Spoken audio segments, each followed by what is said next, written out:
नमो अरिहन्ताणं नमो सिद्धाणं नमो आयर्याणं नमो वज्रायाणं नमो लोये सवसाहुणं मङ्गलं भगवान् वीरो मङ्गलं गौतमो गणी मङ्गलं कुन्द कुन्दाद्यो जैन धर्मोऽस्तु मङ्गलम् सर्वमङ्गलमाङ्गल्यं सर्वकल्याणकारकं प्रधानां सर्वधर्माणां जैनं जयतु शासनम् जैनं जयतु शासनम् वन्दित्वसवसिद्धे धूमचलमणोवमं गदिं पत्ते वोच्छामि समे पाहुड मृणमो सुदकेवली भणिनं नमः समे साराय स्वानुभूत्या चकासते चित्स्वभावाय भावाय सर्वभावान्तरच्छिदे। समय सार ग्रंथ की 126 और 127 नंबर की गाथाएं और उनकी टीकाओं पर अपनी चर्चा हो चुकी है। भावार्थ पढ़ना है 127 नंबर की गाथा की टीका के बाद पेज नंबर 204 पर। भावार्थ की चर्चा करें इससे पहले एक बार इन दोनों गाथाओं को और इनका पद्यानुवाद अपन पढ़ लेते हैं। जम गुण दिभाव मादा कत्ता सोहोदितस् कम्मस्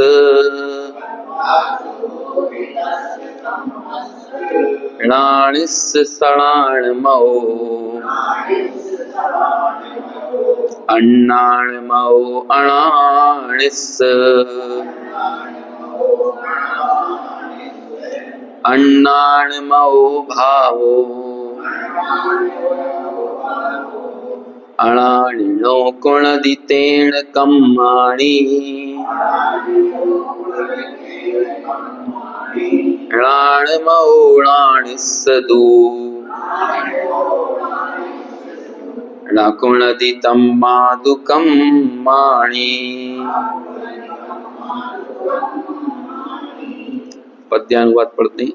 जो भाव आत्म करे वह उस कर्म का करता बने, ज्ञानियों के ज्ञानमय अज्ञानी के अज्ञानमय अज्ञानमय है भाव इससे अज्ञ करता कर्म का, बस ज्ञानमय है इसलिए नावेज्ञ करता कर्म का।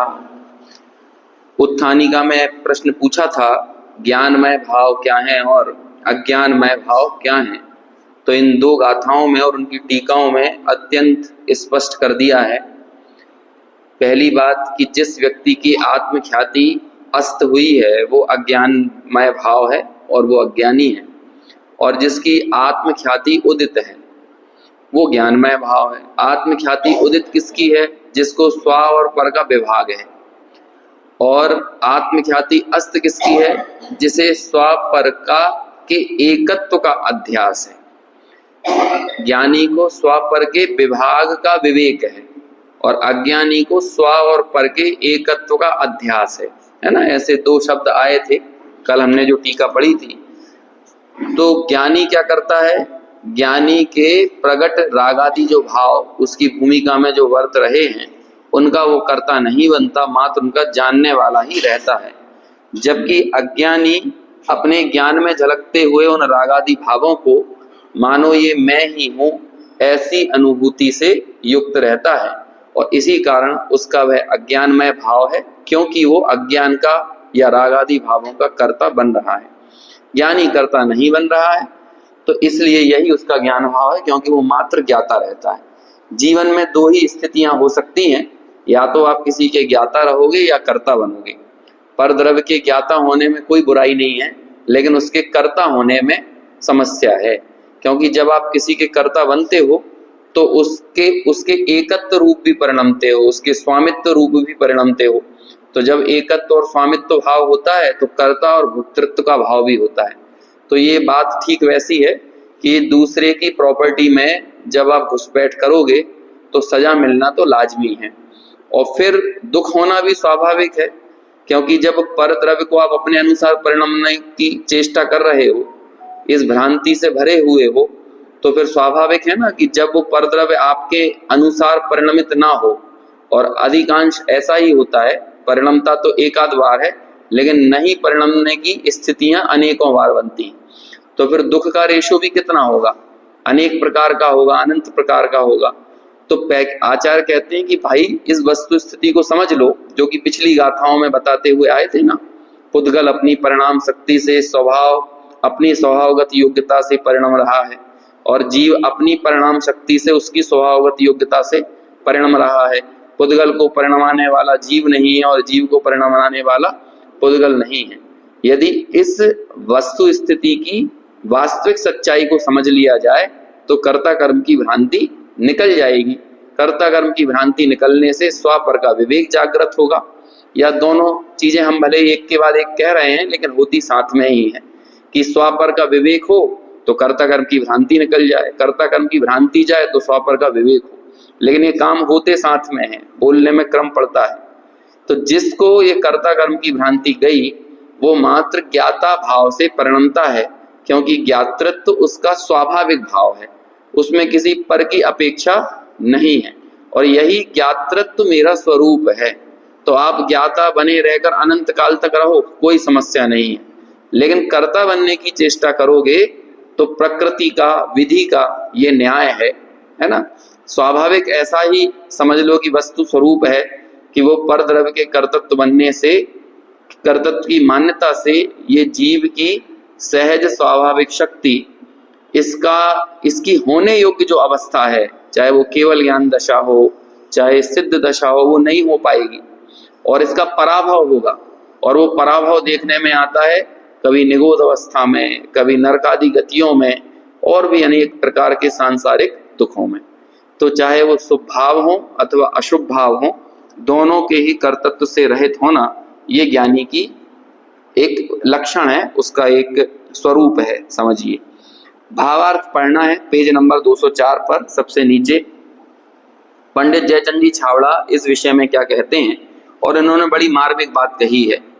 और इसी तरह से अनुशीलन में पांडे राजमल जी की टीका को भी उद्धृत किया। जो अगला श्लोक आएगा ना, उस श्लोक में पांडे राजमल जी की टीका को भी छोटे दादा ने, डॉक्टर साहब ने उद्धृत किया है, क्योंकि वो बड़ी महत्वपूर्ण बात उन्होंने की है। तो जो भी समय सार की चर्चा में जितने भी महत्वपूर्ण कोट मिलते हैं उन सबको ही अनुशीलन में रखा गया है। जहां जरूरत नहीं है वहां पर नहीं लिखा, लेकिन जहां किसी विषय को स्पष्ट करने के लिए आवश्यकता लगती है तो वो जैसे नाचार्य की टीका को भी उद्धृत करते हैं, बनारसी दास जी को तो उद्धृत कर ही रहे हैं, गुरुदेव के कोट भी दे रहे हैं।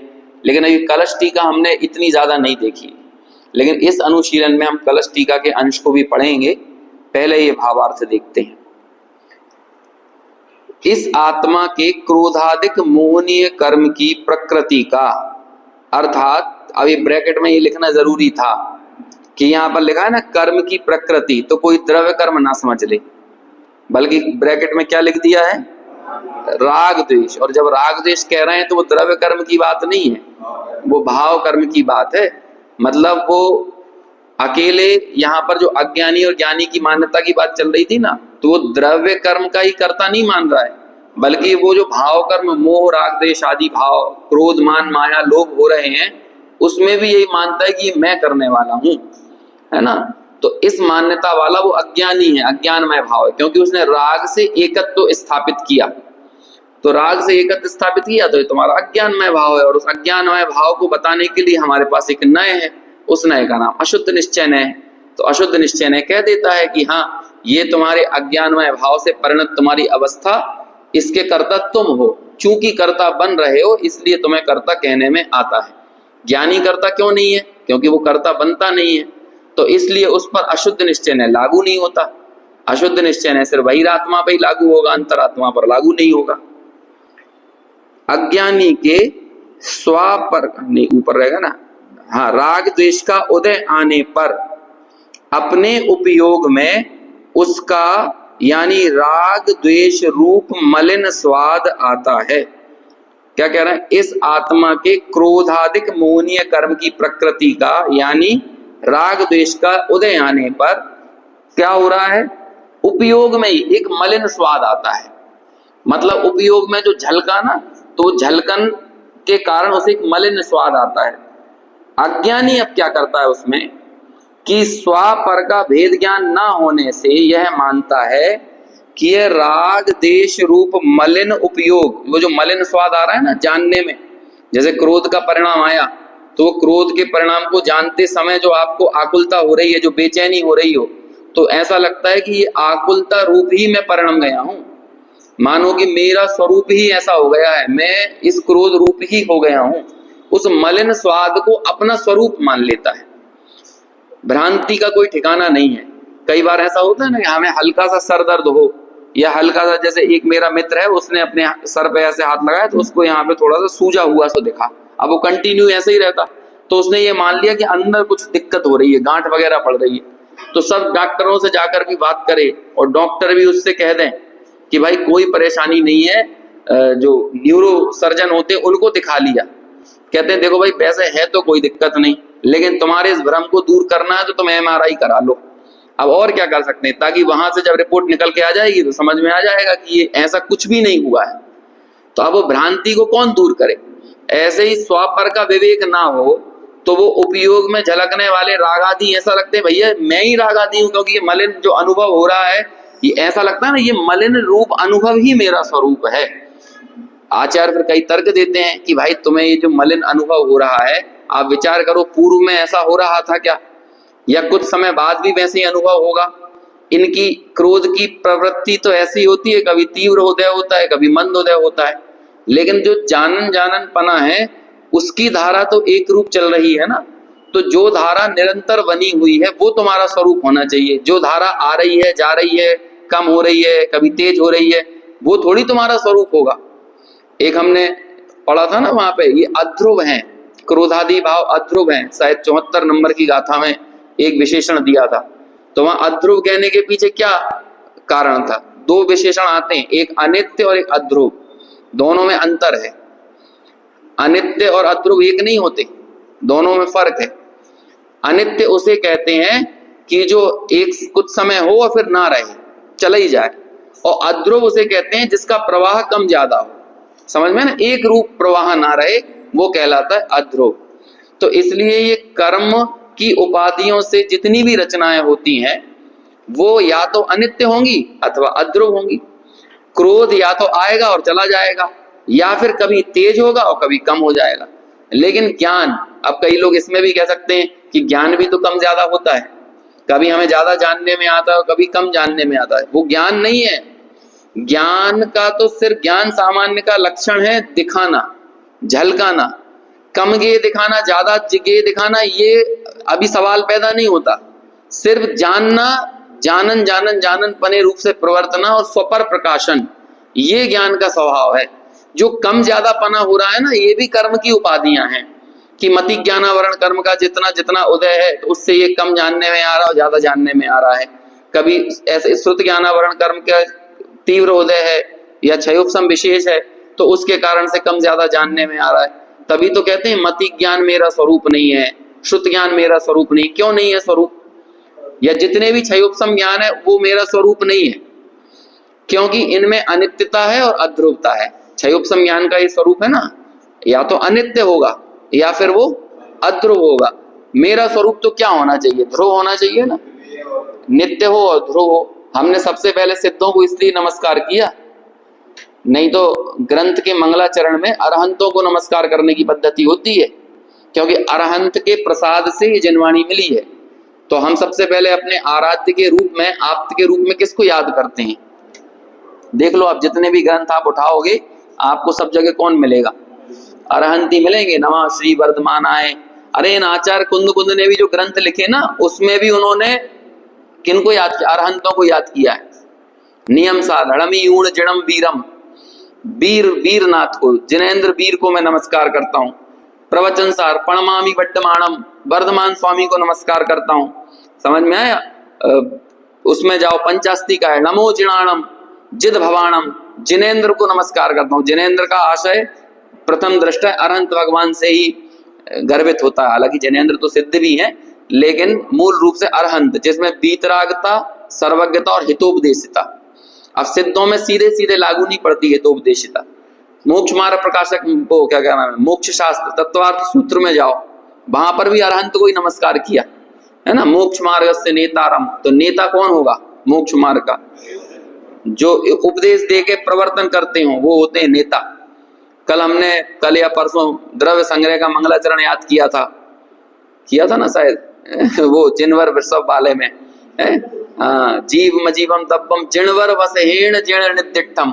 जिनेन्द्र भगवान जिन्होंने जीव और अजीव इत्यादि ये जो तत्व हैं, द्रव्य हैं, इनको निर्दिष्ट किया है, जीर्ण नित्यम। तो कौन ने दिखाया है? अरहंत भगवान ने तो दिखाया है ना। तो किसको नमस्कार करना चाहिए मंगलाचरण में? जिससे तुम्हें ये सब चीजें मिली हैं। लेकिन ये समय सार में किसको नमस्कार किया? सिद्धों को। ये विलक्षण है। फिर वो समय सार के बाद कुछ एक ग्रंथ और हुए जिसमें सिद्धों को नमस्कार किया, नहीं तो अरहंत को ही नमस्कार करने की पद्धति होती है। तो क्यों किया ऐसा, उसके बारे में फिर अमृत चंद्राचार्य ने टीका में बताया भी कि यह सिद्धों को नमस्कार क्यों किया। क्योंकि सिद्ध साध्य के स्थान पर हैं और उन सिद्धों को ध्याने से उस साध्य रूप परिणमने का हमारे अंदर भी एक प्रेरणा पैदा होती है। उनको देखकर उन जैसा होने की भावना जागती है और हमें इस पूरे समय सार से आपके भीतर वही भावना जगवाना है। तब जाकर गुरुदेव श्री ने कहा था, आतो अशरीरी थवानु शास्त्र छह, है ना। क्यों? क्योंकि इसका एक ही उद्देश्य है। यदि तुम सिद्धों के जैसा खुद को नहीं देख पा रहे हो, सिद्धत्व की स्थापना स्वा में और पर में नहीं कर पा रहे हो, तो समय सार के पाठी नहीं हो। समय सार का पाठी कौन? जो स्वा और पर में सिद्धत्व की स्थापना करे। अमृत चंद्राचार्य ने सब पहली दूसरी लाइन है आत्मख्याति टीका की, शुरुआती लाइन है ना, कि अपने में और पर में सिद्धत्व की स्थापना करके फिर बोलते हैं बंदित तो सब सिद्धे। अच्छा, अपने और पर में सिद्धत्व की स्थापना कैसे होगी? अभी तो हम सिद्ध हैं नहीं है, तो अपने में सिद्धत्व की स्थापना कैसे होगी?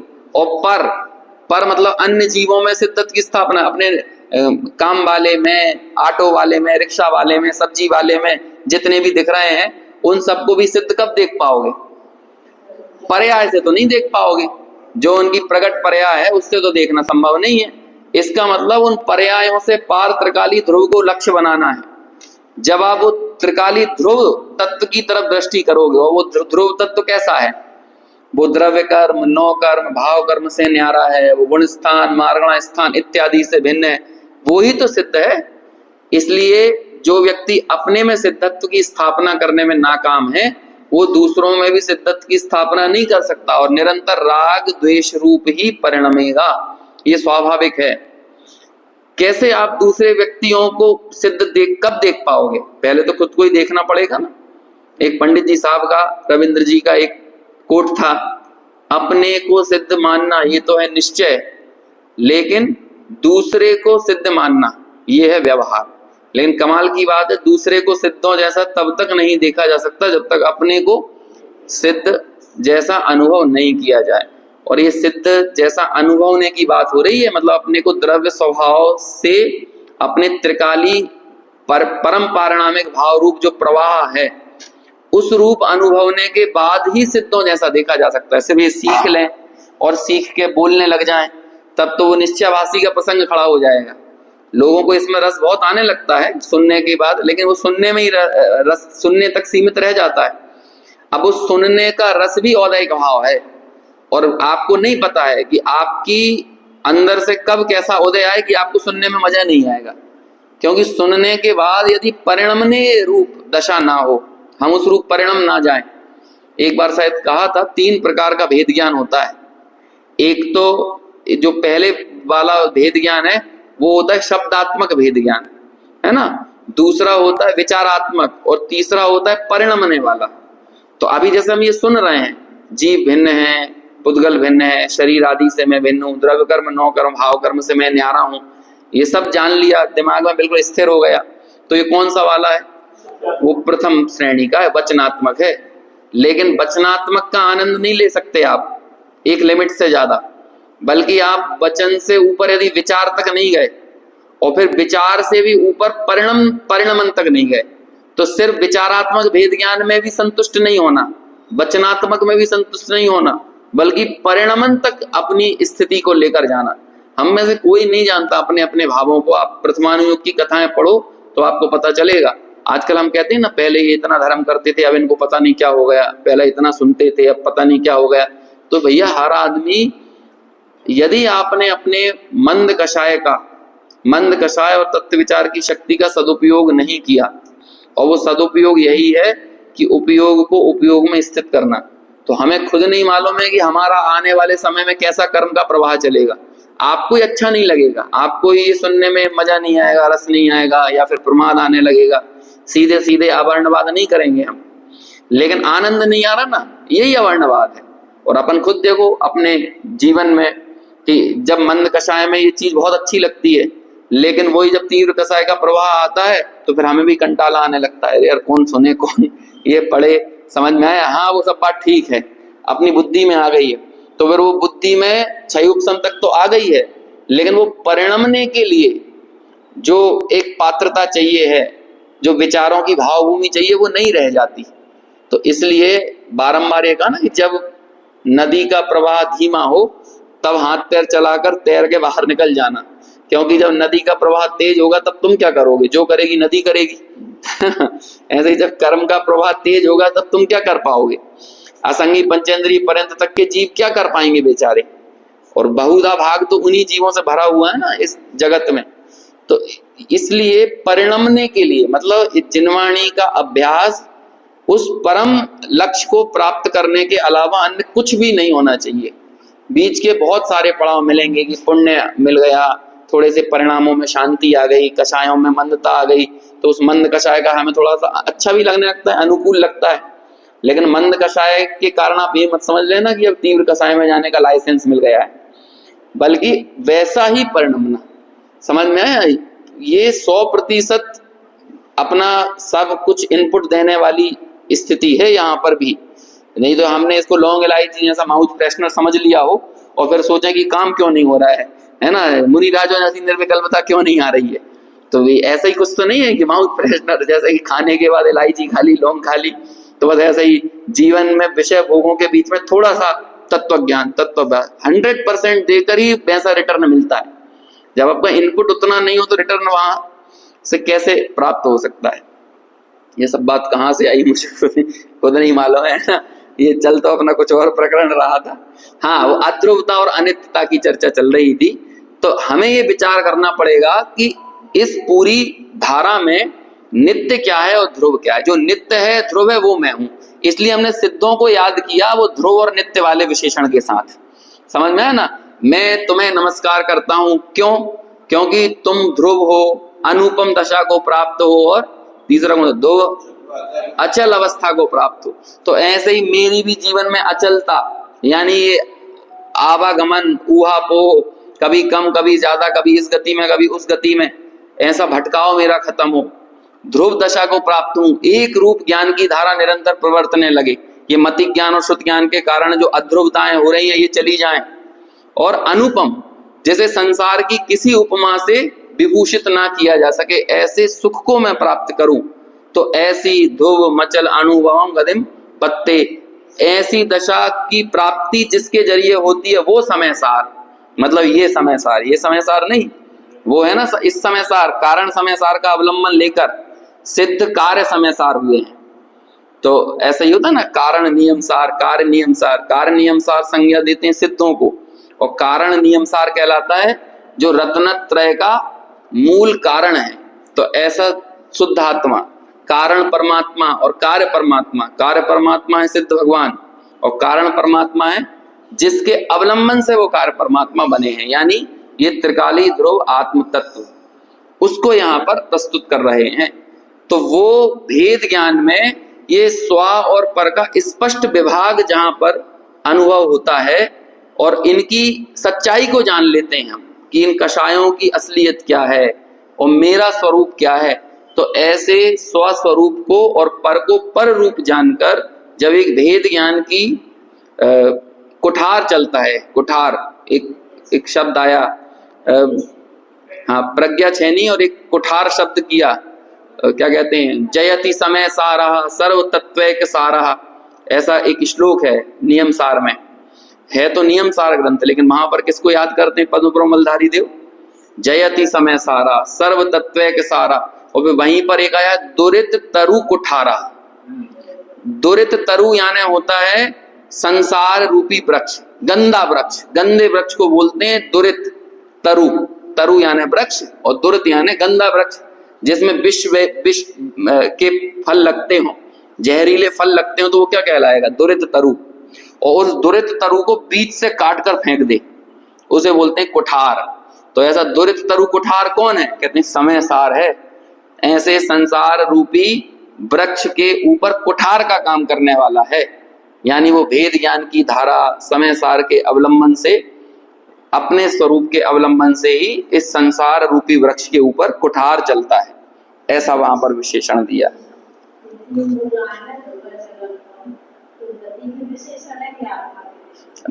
उन्होंने तो दोनों जगह घटाए हैं, अमृत चंद्राचार्य ने, है ना। अमृत चंद्राचार्य ने जो सिद्धत्व की स्थापना की बात की है, तो वो पर में सिद्ध की स्थापना कैसे करेंगे?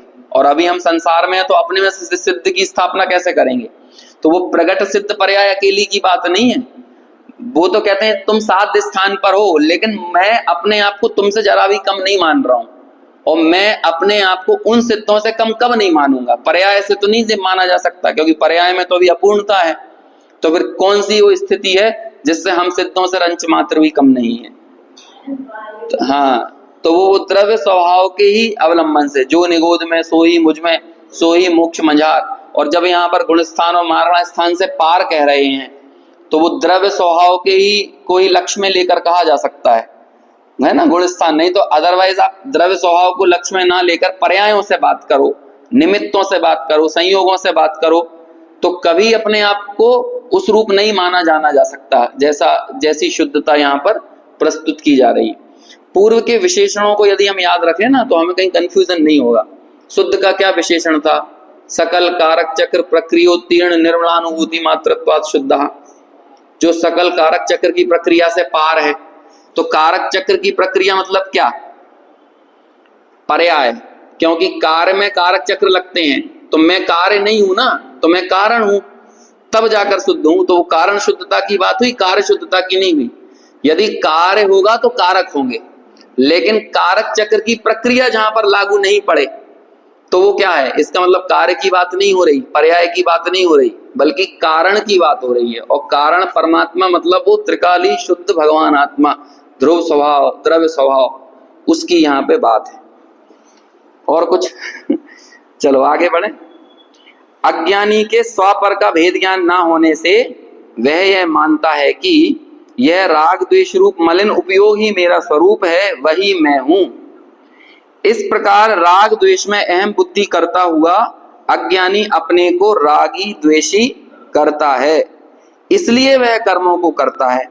इस प्रकार अज्ञानमय भाव से कर्म बंध होता है। वो झलकने वाले रागादि भाव, मलिन भाव उसे अपना स्वरूप लगते हैं, ये उसका अज्ञानमय भाव है। और ज्ञानी के भेद ज्ञान होने से वह ऐसा जानता है कि ज्ञान मात्र शुद्ध उपयोग है, वही मेरा स्वरूप है और वही मैं हूं। ये जो राग द्वेष कर्मों का रस है, यह मेरा स्वरूप नहीं है। अब ये कब जानना पड़ेगा? राग द्वेष के उदय के काल में ही उससे भेद ज्ञान होगा। हमें क्या लगता है? हमें लगता है कि पहले हम राग द्वेष से अभाव हो जाएगा, तब हम अपने आप को ज्ञान स्वभाव मानेंगे, लेकिन ऐसा थोड़ी होने वाला है कभी।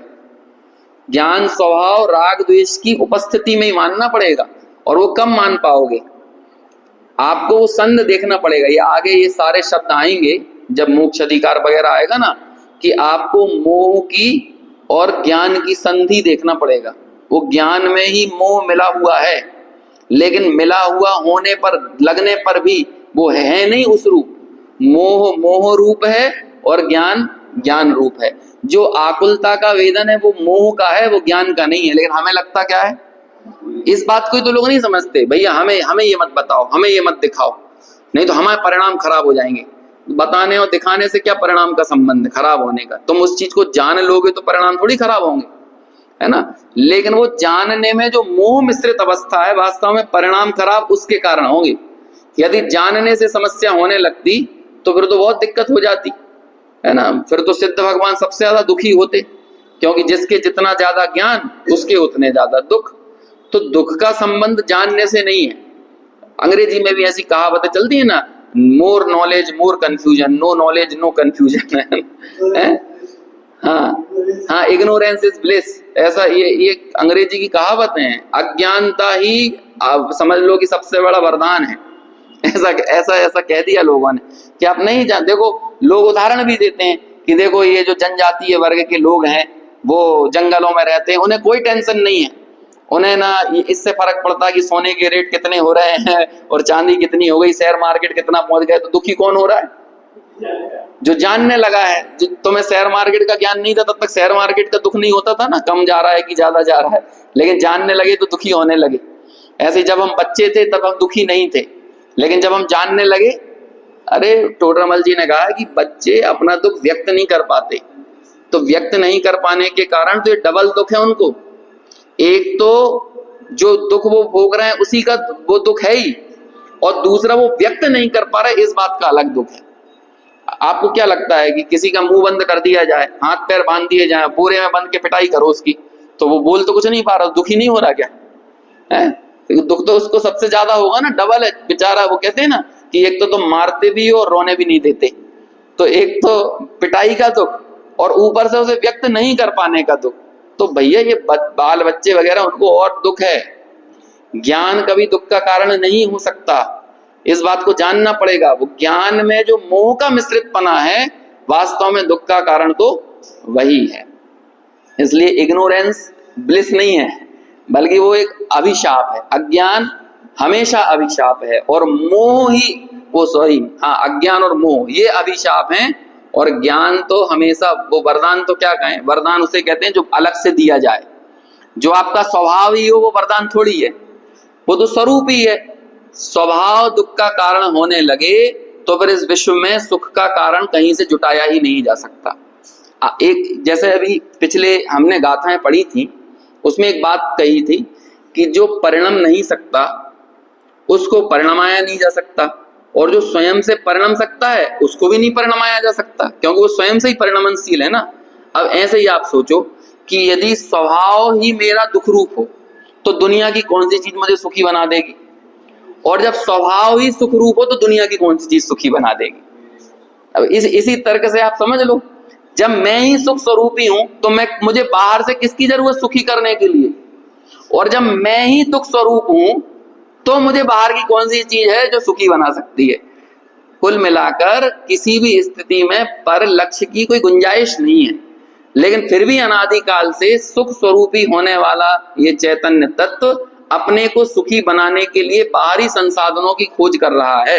ये ज्ञान का काम नहीं है, ये मोह का काम है, और ये मोह और ज्ञान की मिश्रित अवस्थाएं, ये ही इसका अज्ञान भाव है, ये इसका अध्यास है, स्व और पर के एकत्व का अध्यास, जिसके कारण ये अनादि से दुखी हो रहा है। अब ज्ञानी इस बात को जान लेता है।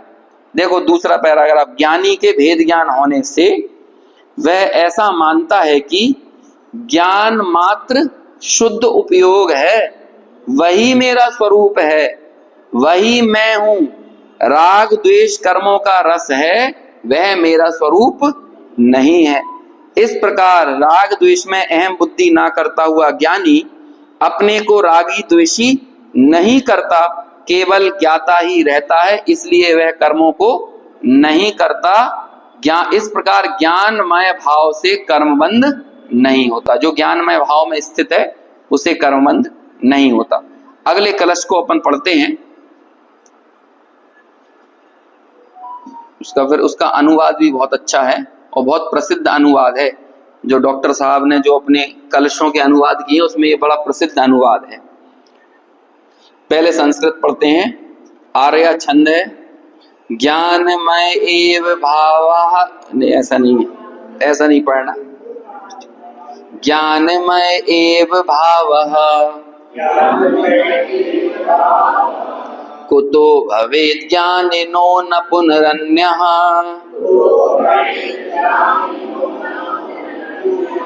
अज्ञानमयः सर्वः कुतोऽयं ज्ञानिनो नान्यः। अनुवाद पढ़ते हैं इसका।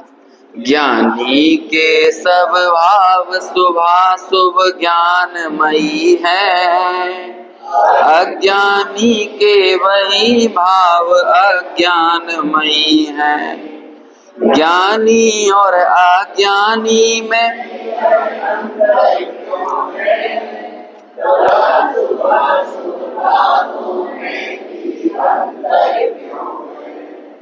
देखो, श्लोक में, मूल श्लोक में भी एक प्रश्न पूछा, लेकिन उसको अनुवाद में थोड़ा सा एक्सटेंड कर दिया। ये अनुवादक की अपनी, समझ लो, रचनात्मक क्रिएटिव इंडिपेंडेंस, रचनात्मक स्वतंत्रता कहते हैं कि किसी विषय को स्पष्ट करने के लिए ये लिख दिया जाता है। जैसे मूल कलश में ये बात नहीं है, सब भाव शुभाशुभ, मूल कलश में नहीं। मूल कलश देखो आप, ज्ञानमय एव भावा कुतो भवेत् ज्ञानिनो न पुनः अन्यः, कि ज्ञानी के कैसे सब भाव ज्ञानमय है, ये प्रश्न है, कैसे सब भाव ज्ञानमय है।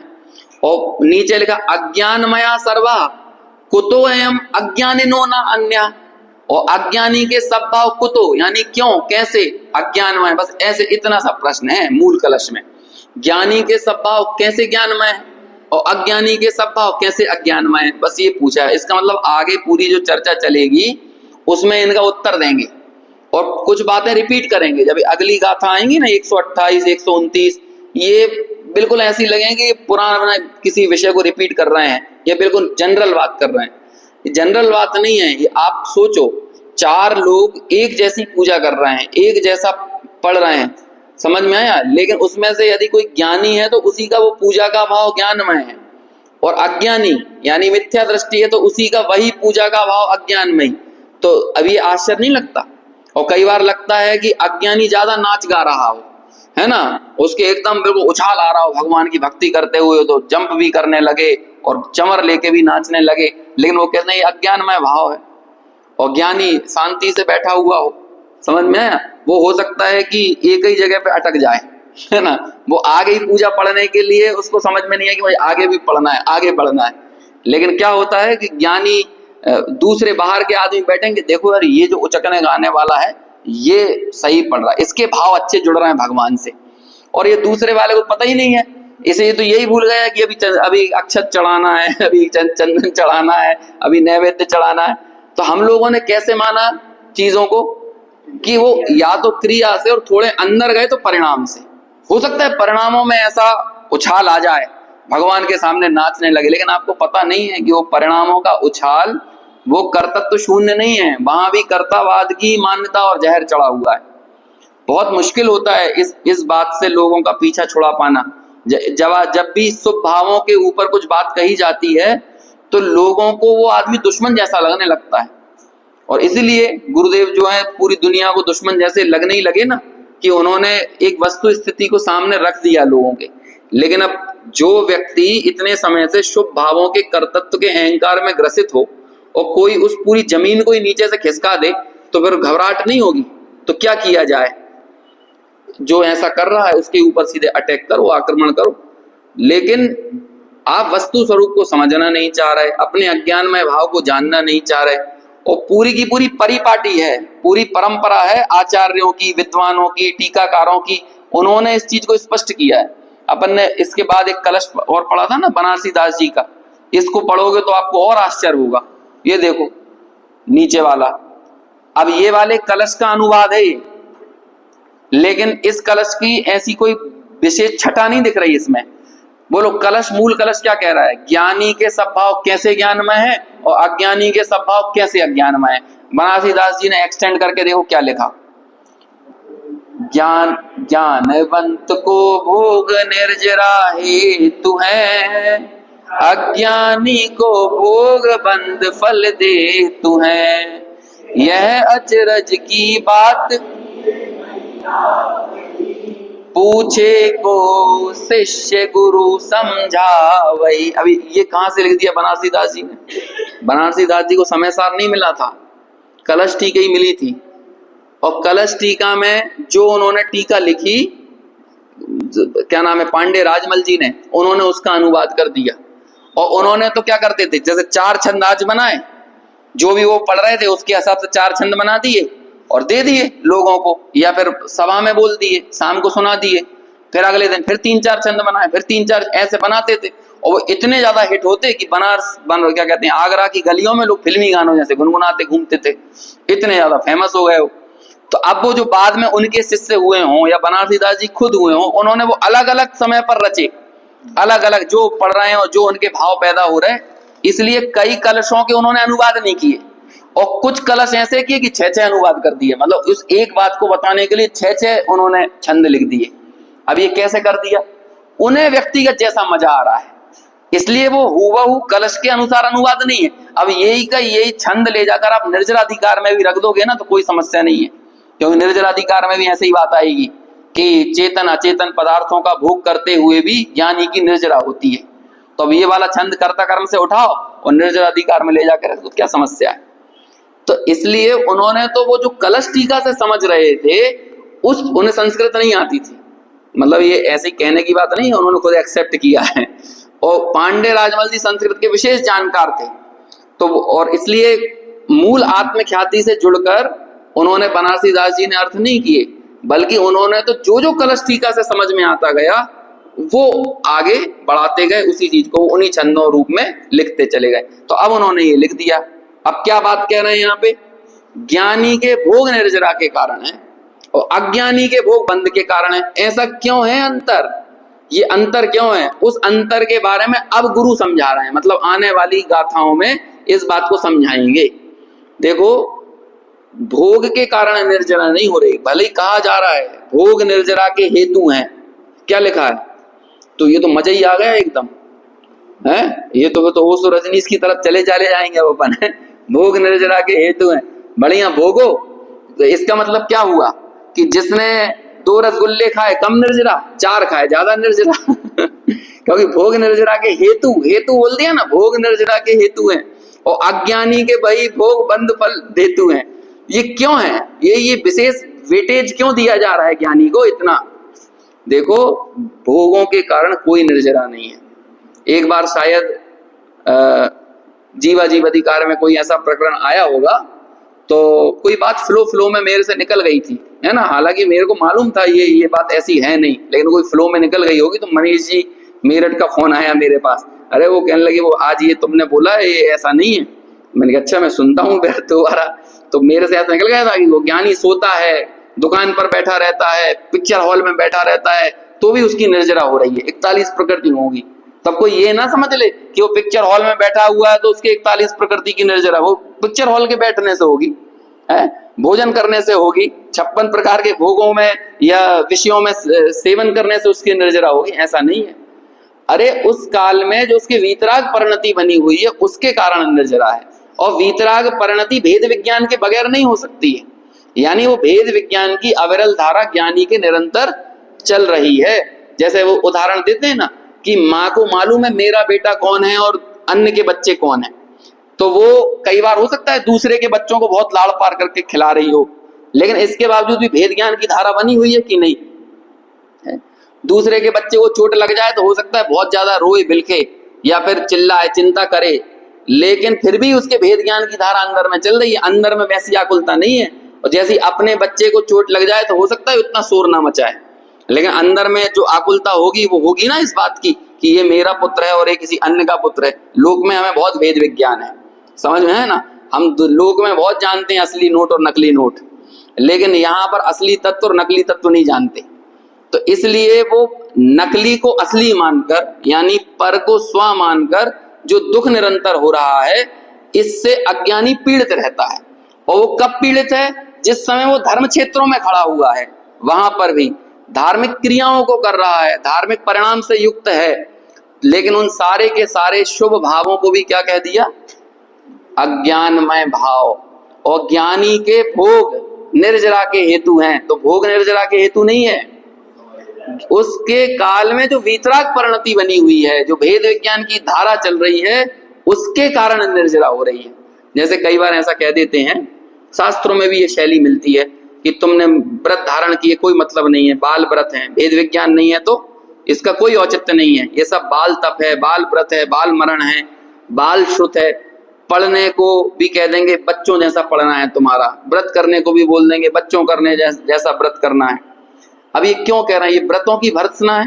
अणुव्रत, महाव्रत, समिति, गुप्ती, मुनि बनने का कोई औचित्य नहीं है, ये मुनि पद की भर्त्सना है नहीं, बल्कि भेद विज्ञान के अभाव में इन सब क्रियाओं को करो तो वो जो मिथ्या दृष्टि है ना, मिथ्या दृष्टि पड़ी हुई है, भेद विज्ञान नहीं होने के कारण मिथ्या दृष्टि, इसमें अंतर होता है। मिथ्या दृष्टि और मिथ्या दृष्टि, एक में बड़ी की मात्रा है और एक में छोटी की मात्रा है। जो मिथ्या दृष्टि, ये छोटी की मात्रा है, इसको बोलते हैं मिथ्यात्व, और जो उस मिथ्यात्व से युक्त हो वो कहलाता है मिथ्या दृष्टि, है ना। ये प्रयोग किए टोडरमल जी ने मोक्ष मार्ग प्रकाशक में। छोटी बड़ी एक जैसी नहीं होती है, छोटी उस सहित भाव, जैसे क्रोध और क्रोधी, तो मिथ्या दृष्टि यानी मिथ्यात्व, और मिथ्या दृष्टि यानी उस मिथ्यात्व से सहित व्यक्ति, जीव, एक भाव है और एक संज्ञा है। समझ में आया ना, ये उनमें फर्क है। ऐसे ही कहते हैं कि जो तुम्हारे व्रतादि के पालन करने के काल में जो मिथ्या दृष्टि यानी वो मिथ्यात्व पड़ा हुआ है, उसकी भर्त्सना है। हम लोग में भी ऐसा करते हैं, जैसे आप यहाँ पर स्वाध्याय करो और फिर यहाँ से जाकर अपने बच्चों पर चिल्लाओ, उन्हें मारो पीटो, कुछ करो ऐसा, तो बच्चे बोलेंगे काय को मतलब का तुम स्वाध्याय सुनने जाते हो, हैं? तुम कोई मतलब नहीं है स्वाध्याय सुनने का, कोई मतलब नहीं है मंदिर जाने का। तो बच्चा क्या कह रहा है? ये थोड़ी कह रहा है तुम स्वाध्याय सुनने मत जाओ, वो ये बोल रहा है ये क्रोध मत करो वहां से आगे ये नहीं करो, लेकिन वो कहीं इसी शैली में जाता है, तुम्हारे मंदिर जाने का कोई मतलब नहीं है। कई बार ऐसा बोल देते हैं ना कि भैया रात में पानी पी रहे हो तो ये तो खून पीने जैसा है, अब ऐसा कथन कर देंगे तो चलो ठीक है पानी छोड़ो, खून ही पियेंगे ऐसा करते हैं क्या आप?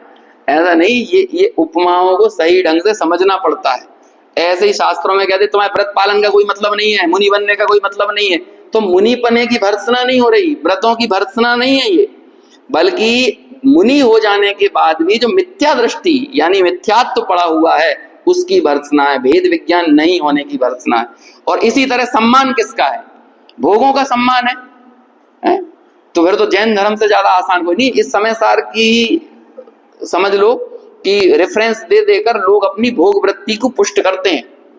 वो तो अमृत चंद्राचार्य ने बीच बीच में लगाम लगा दी, नहीं तो अब समय सार की अखंड धारा को सुनोगे तो आपको ऐसे ही लगेगा अब तो लाइसेंस मिल गया कि भोग भोगते हुए भी मजा ही है? दुकान पे बैठो तो भी निर्जरा है, घर गृहस्थी में रहो क्योंकि 6 खंड का भोग भोगते हुए 96,000 रानियों के बीच में जब चक्रवर्ती के ज्ञान और वैराग्य शक्ति बनी हुई है तो हमारी तो 96,000 थोड़ी है, एक ही है हमारे तो क्या कहते हैं कि इतना बड़ा राज्य थोड़ी है, हमारा तो छोटा सा एक ऑफिस है, छोटा सा एक धंधा व्यापार है, तो हमारी निर्जरा ना हो इसमें क्या बड़ी बात है?